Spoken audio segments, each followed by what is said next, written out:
Right, breaking news చూస్తున్నారు. పాకిస్తాన్లో ఇప్పటికీ కూడా ఉగ్రవాదుల అంత్యక్రియలు కంటిన్యూ అవుతున్నాయి. అయితే ఇప్పటికీ సీజ్ ఫైర్ జరిగి 4 రోజులు అవుతున్నా కూడా కంటిన్యూస్గా ఉగ్రవాదుల అంత్యక్రియలు జరుగుతూనే ఉన్నాయి. అయితే ఎక్కడైతే అంత్యక్రియలు జరుగుతున్నాయో అక్కడ ఆర్మీతో పాటు, పాకిస్తాన్ ఆర్మీతో పాటు ఐఎస్ఐ కూడా అక్కడికి వచ్చి ఆ అంత్యక్రియల్లో పాల్పంచుకుంటుంది. దాంతోపాటు ఎవరైతే ఉగ్రవాదులు చనిపోయారో వాళ్ళ శవపేటిక పైన కూడా పాకిస్తాన్ జెండా కూడా దానిపైన పరిచి అంత్యక్రియలు చేస్తున్నారు. సో ఇప్పటికే సీజ్ ఫైర్ అనౌన్స్ చేసి 4 days అవుతుంది. ఆ 4 రోజులు గడుస్తున్నా కూడా ఇంకా ఉగ్రవాదుల అంత్యక్రియలు జరుగుతూనే ఉన్నాయి. దాంతోపాటు దాదాపు 100 మంది చనిపోయినట్లుగా ఇప్పటికే భారత్ అంచనా వేస్తుంది. కానీ అంతకు మించే చనిపోయి ఉంటారని కూడా ఇప్పటికే కొత్త అనుమానాలు బయటకు వస్తున్నాయి. వారం రోజులుగా కంటిన్యూస్గా ఎప్పుడైతే భారత త్రివిధ దళాలు పాకిస్తాన్, అదేవిధంగా పాకిస్తాన్ ఆక్రమిత కాశ్మీర్లోని 9 ఉగ్రవాద స్థావరాలపైన అటాక్ చేశాయో అప్పటి నుంచి కూడా ఈ అంత్యక్రియలు అనేవి జరుగుతూనే ఉన్నాయి. అండ్ ఇవాళకి కూడా అంత్యక్రియలు కంటిన్యూ అవుతున్నాయి. సో అప్పుడైతే స్టార్టింగ్లో ఒక 70 మంది చనిపోయి ఉంటారని అంచనా వేశారు, చాలామంది గాయపడ్డారు అని కూడా అంచనా వేశారు. కానీ రోజు గడిచే కొద్దీ ఇప్పటికే 100 మందికి పైగా కూడా చనిపోయి ఉంటారని కూడా అంచనా వేస్తున్నారు. అయితే చనిపోయిన వాళ్ళల్లో ఎవరైతే ఉగ్రవాదులు చనిపోయారో వాళ్ళల్లో చాలామంది ముఖ్య నేతలు కూడా చనిపోయినట్టు తెలుస్తుంది. అండ్ ఎవరైతే మిగిలి ఉన్నారో, టాప్ మోస్ట్ టెర్రరిస్టులు ఉన్నారో వాళ్ళని కూడా ఇప్పటికే పాకిస్తాన్ ఆర్మీ సేఫ్ ప్లేసెస్కి కూడా తరలించినట్టుగా మనకు వస్తున్న సమాచారం. అయితే ఉగ్రవాదులను ఎవరైతే పాకిస్తాన్ ఇప్పటికే పెంచి పోషిస్తుందని చెప్పి ప్రపంచవ్యాప్తంగా కూడా పాకిస్తాన్ పైన విమర్శలు వస్తున్నాయి. అయితే ఈ విమర్శలు వస్తున్న నేపథ్యంలో ఎప్పుడైతే భారత్ పాకిస్తాన్ మధ్య టెన్షన్ నెలకొందో, ఆ తర్వాత భారత త్రివిధ దళాలు పాకిస్తాన్ పైన అటాక్ చేసిన తర్వాత చాలామంది జైషే మొహమ్మద్కి సంబంధించిన ఉగ్రవాదులు కావచ్చు, లష్కర్ తోయిబాకి సంబంధించిన ఉగ్రవాదులు కావచ్చు, వీళ్ళ చనిపోయిన తర్వాత వీళ్ళ శవపేటిక పైన పాకిస్తాన్కి సంబంధించిన నేషనల్ ఫ్లాగ్ ఉంచి దాంతోపాటు అక్కడ ఆర్మీ టాప్ మోస్ట్ కమాండర్, పాకిస్తాన్కి సంబంధించిన ఆర్మీ వాళ్ళు కావచ్చు, పాకిస్తాన్ ఇంటెలిజెన్స్ ఏజెన్సీ అయిన ఐఎస్ఐతో పాటు ఇతర ముఖ్య నేతలు, రాజకీయ నేతలు ఎవరైతే ఉన్నారో ప్రభుత్వం తరపున వాళ్ళందరూ వచ్చి ప్రభుత్వ లాంఛనాలతో వాళ్ళ అంత్యక్రియలు జరపడమే కాకుండా అక్కడ పాకిస్తాన్కి సంబంధించిన నేషనల్ ఫ్లాగ్ని కూడా దానిపైన పరిచి చాలా గ్రాండ్గా వాళ్ళ అంత్యక్రియలు నిర్వహించిన పరిస్థితి అయితే పాకిస్తాన్లో కనిపిస్తుంది. అయితే ఇప్పటికే సీజ్ ఫైర్ జరిగి కూడా 4 రోజులు అవుతుంది. బట్ స్టిల్ ఈ అంత్యక్రియలు అనే పర్వం ఇంకా కొనసాగుతూనే ఉంది. దానికి సంబంధించి కూడా విజువల్స్ కూడా ప్రజెంట్ ఇంటర్నేషనల్ మీడియాలో కూడా, అదేవిధంగా సోషల్ మీడియాలో కూడా వైరల్గా మారాయి. ఎవరైతే గాయపడి హాస్పిటల్లో ఉన్నారో వాళ్ళు కూడా చాలామంది ఒక్కొక్కరుగా చనిపోతున్నారన్న సమాచారం కూడా వస్తుంది. సో మొత్తం మీద చూసుకుంటే పహల్గామ్ ఉగ్రదాడి తర్వాత ఇక్కడ భారత్లో చొరబడి అమాయకులైన ప్రజలను అతి దారుణంగా చంపిన తర్వాత భారత దళాలు అటు కాశ్మీర్లో, పాకిస్తాన్ ఆక్రమిత కాశ్మీర్లో కావచ్చు, అదేవిధంగా పాకిస్తాన్లో కూడా మెరుపు దాడులు చేసింది. ఇక్కడ కాశ్మీర్లో కూడా, ఇండియాలోని కాశ్మీర్లో కూడా ఎక్కడైతే ఉగ్రవాద స్థావరాలు ఉన్నాయో వాళ్ళ హైడౌట్స్ని తీసుకొని, వాళ్ళ డిజిటల్ హైడౌట్స్ కావచ్చు, వీటన్నిటిని గుర్తించి కూడా జల్లెడ పట్టి మరీ వీళ్ళను హతమార్చినటువంటి పరిస్థితి కనిపిస్తుంది. అయితే పహల్గామ్ ఉగ్రదాడి జరిగిన 2 రోజుల తర్వాత లష్కర్ తోయిబాకి సంబంధించిన ఒక కమాండర్ని కూడా భారత బలగాలు కాశ్మీర్లో అంతం చేశాయి. అండ్ ఆల్సో వాళ్ళ స్థావరాలను కూడా అంతం చేశాయి.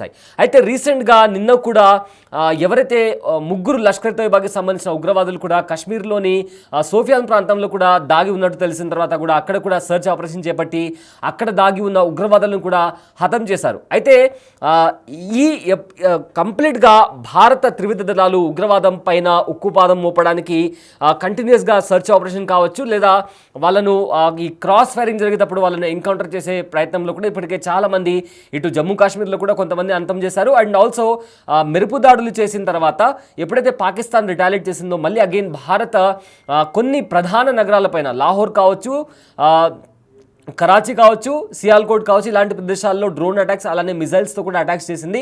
సో ముఖ్యమైన ఎయిర్ బేసెస్ పైన కూడా అటాక్ చేసింది. సో ఈ అటాక్ జరిగిన నేపథ్యంలో చాలామంది ముఖ్య నేతలు కూడా, అంటే ఎవరైతే ఉగ్రవాద కార్యకలాపాల్లో మెయిన్ ఆపరేషన్ చేస్తారో కమాండర్ లెవెల్లో ఉన్న ఉగ్రవాదులు కూడా ఈ దాడుల్లో చనిపోయినట్టు కూడా ఇప్పటికే వార్తలు బయటకు వస్తున్నాయి. సో ఇదంతా నడుస్తున్న నేపథ్యంలో అప్పటి నుంచి కూడా కంటిన్యూస్గా పాకిస్తాన్లో ఎక్కడ చూసినా కూడా అంత్యక్రియలు జరుగుతున్నాయి. వాళ్ళల్లో ఆర్మీ వాళ్ళు కాకుండా ఆర్మీ వాళ్ళతో పాటు కూడా ఎవరైతే ఉగ్రవాదులు ఈ అటాక్స్లో చనిపోయారో వాళ్లకు సంబంధించిన అంత్యక్రియలు కూడా జరుగుతున్నాయని చెప్పి కూడా ఇంటర్నేషనల్ మీడియాలో కూడా కథనాలు వస్తున్నాయి.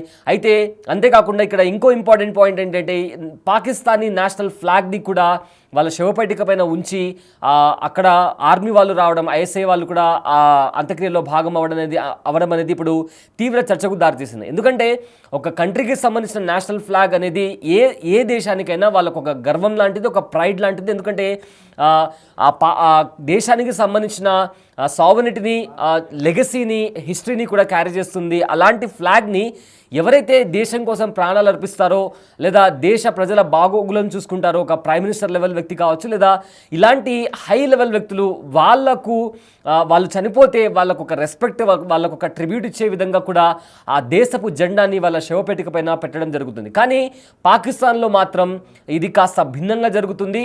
ఏకంగా ఉగ్రవాదులు చనిపోతే, ఉగ్రవాదులు అంటే ఏదో భారత్ లేబుల్ చేసిన ఉగ్రవాదులు కాదు, ఏకంగా ప్రపంచ దేశాలు కూడా వీళ్ళు టెర్రరిస్టులు, వీళ్ళు మోస్ట్ వాంటెడ్ టెర్రరిస్ట్ అని పాకిస్తాన్ని చాలాసార్లు కూడా బ్లాక్ లిస్ట్లో పెట్టి, అండ్ ఆల్సో ఎవరైతే లష్కరే తోయిబా కావచ్చు, అదేవిధంగా జైషే మహమ్మద్ కావచ్చు, వీళ్ళలో ఉన్న వీళ్ళు మోస్ట్ వాంటెడ్ టెర్రరిస్ట్ అని చెప్పి కూడా లేబుల్ చేసిన వాళ్ళు చనిపోతే కూడా పాకిస్తాన్లో ఉన్న ప్రభుత్వాలు, పాకిస్తాన్ ఆర్మీ, అదేవిధంగా ఐఎస్ఐ వీళ్ళందరూ కలిసి అలాంటి ఉగ్రవాదులు చనిపోతే వాళ్ళను ప్రభుత్వ లాంఛనాలతో వాళ్ళ శవపేటికల పైన పాకిస్తానీ జెండా పెట్టి వాళ్ళ అంత్యక్రియలు నిర్వహించడం అనేది ఇప్పుడు సర్వత్రా ఇదే చర్చకు దారితీసింది. సో మొత్తం మీద చూసుకుంటే ఇటు భారత్ ఇంకా పాకిస్తాన్ మధ్య తీవ్ర హైటెన్షన్ వాతావరణం కొనసాగిన నేపథ్యంలో కూడా, ఈ దాడులు జరిగిన నేపథ్యంలో కూడా పాకిస్తాన్ నుంచి రకరకాల కొత్త విషయాలు బయటకు వస్తున్నాయి. ఫర్ ఎగ్జాంపుల్ ఇప్పుడు ఉగ్రవాదులకు సంబంధించి ఇన్ని రోజులు మేము ఉగ్రవాదాన్ని సపోర్ట్ చేయట్లేదు, మేము కూడా ఉగ్రవాదం నుంచి బాధింపబడ్డాము, పీడింపబడ్డాము, మా దేశం కూడా నాశనమైంది, అందుకే మేము కూడా ఉగ్రవాదాన్ని అణచివేస్తున్నామని పాకిస్తాన్ చెప్పుకుంటూ వచ్చింది. కానీ తీరా చూస్తే అక్కడ గ్రౌండ్ రియాలిటీలో దృశ్యాలు మాత్రం కొత్తగా కనిపిస్తున్నాయి. ఎందుకంటే ఉగ్రవాదాన్ని ఒకవేళ నిజంగా వీళ్ళు వాళ్ళ దేశం నుంచి తీసేయాలనుకుంటే ఇలాంటి చర్యలు, ఇలాంటి పనులు వాళ్ళు చేస్తారా అన్న క్వశ్చన్ కూడా రైజ్ అవుతుంది.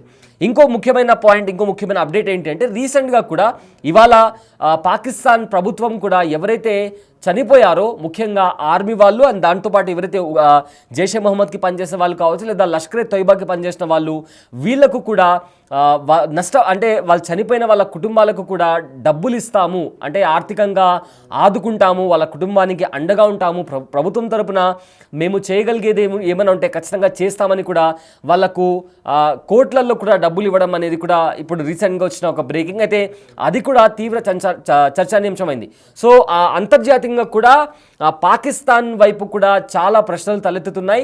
ఎప్పటి నుంచే భారత్ చెప్తూ వస్తున్న మాట ఇప్పుడు ప్రపంచ దేశాలు కూడా వాటిని క్వశ్చన్ చేస్తున్నాయి, అలాంటి క్వశ్చన్స్నే రేజ్ చేస్తున్నాయి.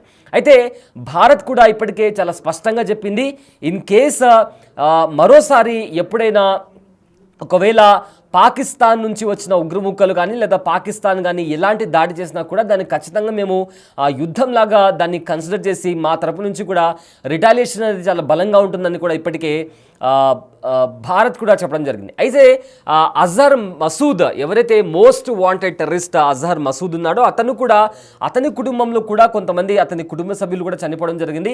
అయితే వాళ్ళు చనిపోయిన తర్వాత కూడా అజహర్ మసూద్ తమ్ముడు కూడా చనిపోవడం జరిగింది. సో ఈ నేపథ్యంలో అప్పట్లో ఈ దాడి జరిగిన తర్వాత అజహర్ మసూద్ కూడా తను ఒక లేఖ రిలీజ్ చేశాడు. అందులో నేను చనిపోయి ఉంటే బాగుండేది, కానీ ఖచ్చితంగా భారతదేశం అంతం పొందించేంత వరకు నేను దీన్ని గుర్తుపెట్టుకుంటాను, భారత్ చాలా పెద్ద తప్పు చేసిందని చెప్తూ అజహర్ మసూద్ లేఖ రిలీజ్ చేయడం జరిగింది. అయితే దాని తర్వాత అజహర్ మసూద్ కూడా ఎక్కడ కనిపించలేదు, అతను చనిపోయాడా బతికి ఉన్నాడా అనే క్వశ్చన్ మార్క్ కూడా ఇప్పటికీ అలానే కంటిన్యూ అవుతుంది. బట్ స్టిల్ అజహర్ మసూద్కి సంబంధించిన కుటుంబీకులు కావచ్చు లేదా అతని తమ్ముడు కూడా ఎప్పుడైతే అతను ఇండియాలో జైల్లో ఉన్నప్పుడు కూడా అతని తమ్ముడు ఇండియాలో ఉన్న ఒక ఫ్లైట్ని హైజాక్ చేసి అతన్ని విడిపించాడు. అతనికి కూడా భారత్ చేసిన దాడుల్లో కూడా చనిపోవడం జరిగింది. అలాంటి వాళ్ళని కూడా పాకిస్తాన్ ప్రభుత్వ లాంఛనాలతో అంత్యక్రియలు నిర్వహించింది. అతని డెడ్ బాడీ అంబులెన్స్లో వెళ్తున్నప్పుడు కూడా ఆర్మీ వాళ్ళు నిలబడి అతనికి సెల్యూట్ కొట్టినటువంటి పరిస్థితి కనిపిస్తుంది. సో మొత్తం మీద చూసుకుంటే పాకిస్తాన్లో ఏదైతే దాడులు జరిగాయో అందులో చాలామంది పాకిస్తానీ ఆర్మీ వాళ్ళు కూడా చనిపోయారు. చనిపోయారు. అండ్ దాంతోపాటు ఉగ్రవాదులు కూడా చనిపోయారు. సో చనిపోయిన ఉగ్రవాదులను పాకిస్తాన్ ప్రభుత్వ లాంఛనాలతో వాళ్ళ శవపేటిక పైన పాకిస్తాన్ నేషనల్ ఫ్లాగ్ పెట్టడమే కాకుండా అక్కడ ఆర్మీతో పాటు పాకిస్తాన్ ఇంటెలిజెన్స్ ఏజెన్సీ అయిన ఐఎస్ఐ కూడా పాల్గొంది. సో దీని నేపథ్యంలో ప్రపంచవ్యాప్తంగా కూడా పాకిస్తాన్ చేస్తున్న ఇలాంటి కార్యక్రమాలకు కూడా చాలా పెద్ద మొత్తంలో కూడా క్వశ్చన్స్ వినిపిస్తున్నాయి.